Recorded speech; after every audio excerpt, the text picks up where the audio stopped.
Bom dia. Deus abençoe.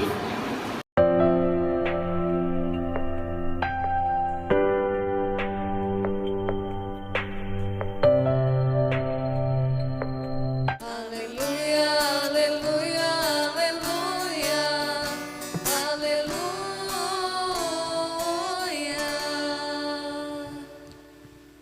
O Senhor esteja convosco. Ele está no meio de nós. Proclamação do Evangelho de Jesus Cristo segundo Marcos. Glória a vós, Senhor. Naquele tempo, Jesus partiu com seus discípulos para os povoados de Cesareia de Filipe. No caminho perguntou aos seus discípulos: quem dizem os homens que eu sou? Eles responderam: alguns dizem que tu és João Batista, outros que és Elias, outros ainda que és um dos profetas. Então ele perguntou: e vós, quem dizeis que eu sou? Pedro respondeu: tu és o Messias. Jesus proibiu-lhes severamente de falar a alguém a seu respeito. Em seguida começou a ensiná-los, dizendo que o Filho do Homem devia sofrer muito, ser rejeitado pelos anciãos, pelos sumos sacerdotes e doutores da lei, devia ser morto e ressuscitar depois de 3 dias. Ele dizia isso abertamente. Então Pedro tomou Jesus à parte e começou a repreendê-lo. Jesus voltou-se, olhou para os discípulos e repreendeu a Pedro, dizendo: vai para longe de mim, Satanás. Tu não pensas como Deus, e sim como os homens. Então chamou a multidão com seus discípulos e disse: se alguém me quer seguir, renuncie a si mesmo, tome a sua cruz e me siga. Pois quem quiser salvar a sua vida, vai perdê-la. Mas quem perder a sua vida por causa de mim e do Evangelho, vai salvá-la. Palavra da salvação. Glória a vós, Senhor. Queridos irmãos e irmãs, os que aqui se encontram e os que estão acompanhando esta Santa Missa pelos meios de comunicação, estamos no 24º domingo do tempo comum, diante dessas leituras tão profundas para a nossa fé. No domingo passado, o Evangelho tratava da cura daquele homem que falava com dificuldade porque era surdo. Jesus foi ao encontro dele naquele instante, tocou, cuspiu e fez com que aquele homem pudesse ouvir e pudesse falar. Hoje, Jesus se encontra com os seus e a grande pergunta que ele faz: quem dizem os homens que eu sou? Qual é a relação daquela leitura do domingo com essa? Existe quem ainda não fale de Deus porque não o conhece. Assim como aquele homem tinha problemas, e eu falava domingo sobre isso, tinha problema na fala porque não escutava bem. Para saber quem é Jesus, é preciso conhecê-lo.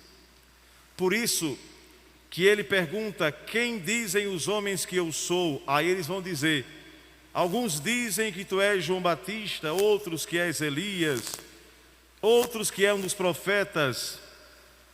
Mas Jesus não queria só essa pergunta dos de fora, ele queria saber dos de dentro, dos próximos. Mas e vocês, quem dizeis que eu sou?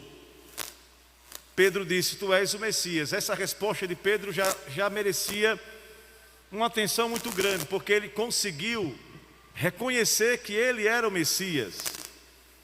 Mas Jesus quis uma intimidade maior. E quando ele começou a falar do que ele ia passar, do sofrimento, das traições, de tudo o que ele ia passar, inclusive pela morte, Pedro disse que isso não aconteça, ele começou a não aceitar. Porque esse Pedro estava cego, tal qual o homem surdo que não ouvia e não falava, existia em Pedro a cegueira do coração. Quando Jesus começou a falar da intimidade do sofrimento, Pedro, assim como todos nós, não queremos viver a experiência do sofrimento, a gente foge. A gente foge do sofrimento, mesmo sabendo que na maioria das vezes o sofrimento é fruto das nossas escolhas.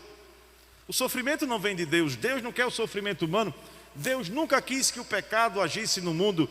O pecado entrou no mundo porque o homem desobedeceu a Deus. E até hoje, muitos dos sofrimentos pelos quais passamos acontecem porque até hoje nós continuamos a desobedecer a Deus. A desobediência a Deus causa uma ruptura grandiosa entre o homem e Deus. E a gente às vezes não percebe isso. Por isso que Jesus conta toda essa história do servo sofredor que o profeta Isaías dizia na primeira leitura. Ele, o profeta, falava de Jesus anos e anos antes de Jesus, porque não existe cristianismo sem a ruptura com o humano. E isso causa muita dor, porque nós muitas vezes nos abraçamos ao que é humano, mesmo sabendo que o humano é falho. Vou dizer outra vez o que disse outro dia aqui. Tem gente que coloca a sua vida em pessoas. Quantas pessoas hoje estão psicologicamente abatidas porque se agarraram à paixão desordenada a alguém e acha que sua vida só depende daquela pessoa. E não é assim. A sua e a minha vida depende de Deus. A gente coloca homens como deuses e a gente vai se perder. Porque o homem e a mulher da sua vida, que você acredita que a sua vida está lá e assim deveria ser no princípio do que Deus criou, homem e mulher, como força de amor e de paz, mas quando a pessoa deixa de ser só companheiro e passa a ser um Deus, parece que para aquela pessoa perder a outra é a morte. Aquela pessoa tomou o lugar de Deus em sua vida. Hoje o seu Deus é uma pessoa. Assim como o próprio dinheiro, a própria ideia de poder que está por trás de toda a ganância humana, são os lugares que são próprios de Deus que a gente coloca outros deuses e a gente vai se perdendo na história.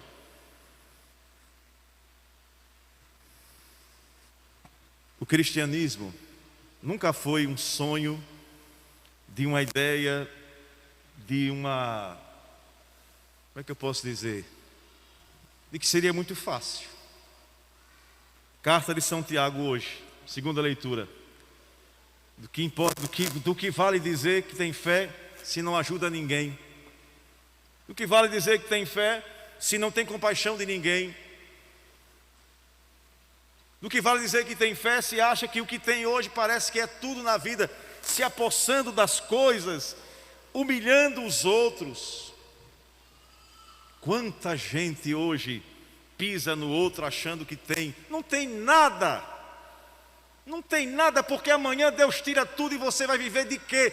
Nem os amigos você vai ter, porque até hoje quem vive de amizade por poder, amanhã não tem mais nenhum, porque os que conquistou não foi com amor, foi com dinheiro, com poder. São amigos de tempo, igual os amigos que muitas vezes a gente pensa ter.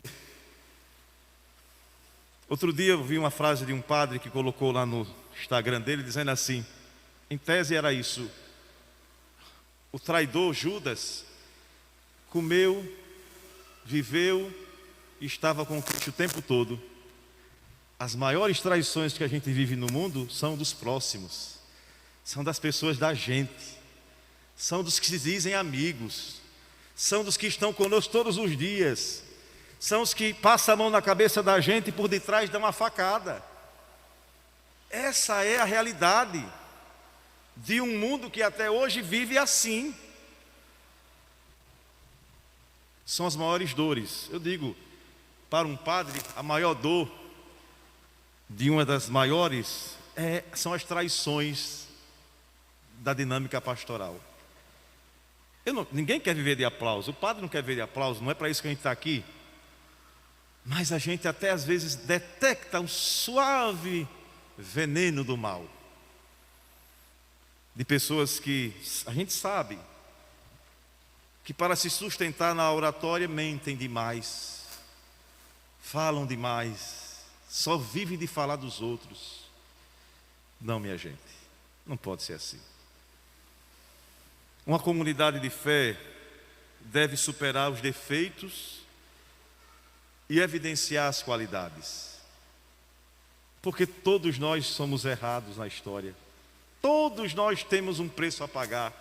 Ninguém é tão perfeito que não tenha uma dificuldade para ser trabalhada. O erro que você aponta de outra pessoa, você pode ter pior. A gente só vê os defeitos dos outros e não tem a coragem de olhar para dentro de si e dizer: eu também preciso me qualificar mais para ajudar as pessoas. Eu preciso dar a resposta. O que tem de esposa reclamando de marido nesse meio de mundo não é pequeno, não. O que tem de esposo reclamando de esposa não tem no gibi. É demais o que tem de gente reclamando de padre reclamando do povo. Nós vamos ter sempre a facilidade de reclamar das pessoas. Agora vamos ter a consciência, e eu vou dizer bem assim, a vergonha de olhar para dentro de nós e dizer: quem sou eu para apontar o erro dos outros? Quem sou eu? Eu sou tão perfeito assim? O Salmo nos fecha a questão. Para sermos pessoas, literalmente, como o Evangelho nos pede, íntimas de Jesus, para sabermos passar pelo sofrimento e abraçar o que é caridade e amor, andando na presença de Deus. Coloquemos mais Deus na vida da gente. Se a gente tiver a coragem de decidir por Deus, a vida da gente vai ter um outro sentido. Se ao invés de falar da vida dos outros, a gente falasse de Deus, do bem, do amor, da paz, a vida seria outra. E assim deixo então, meus irmãos, esta reflexão para todos nós. É preciso que a gente crie essa consciência madura de uma fé que passe de uma ideia para uma decisão, porque com esta decisão a nossa vida terá um outro sentido. E ai daqueles que ficam menosprezando os outros, pisando em cima dos outros, achando que é vitorioso e vitoriosa, fazendo conta. Cuidado! A história não mente. Todos aqueles que se acharam perfeitos demais não são mais ninguém, porque não conseguiram ser nenhum sinal de bondade, só queriam ser uma ideia de verdade que muitas vezes não existe. Cuidado, quem está de pé pode cair.